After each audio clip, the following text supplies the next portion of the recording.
Coming to the divergence of a vector and divergence theorem. Here you remember one point I mentioned in case of gradient as gradient of a scalar. But here in case of divergence, I'm saying it as divergence of a vector.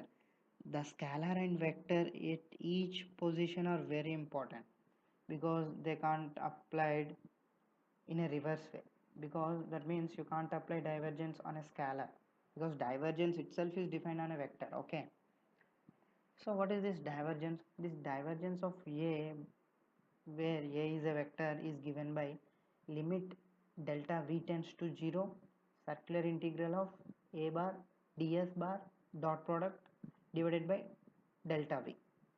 Okay, it is at a given point p usually given. Okay, like you need to determine the divergence at particular point p if it is asked to determine, then it is nothing but outward flux per unit volume as volume shrinks about point p.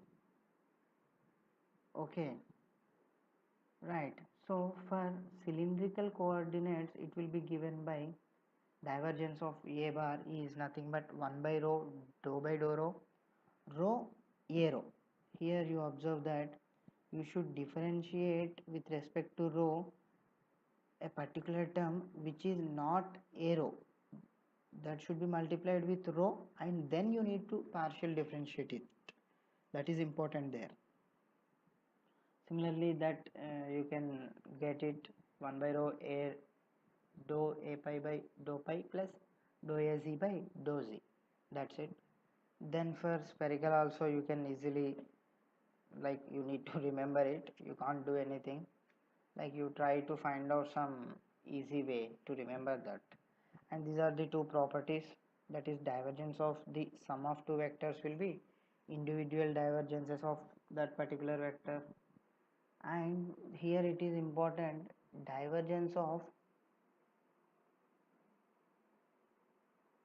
what is that, the second one, second property, divergence of v a bar, that means a scalar multiplied with a vector, it will be v into divergence of a plus a bar dot gradient of v.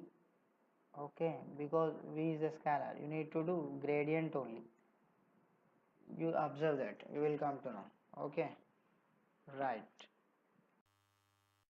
After getting to know about divergence, now divergence theorem.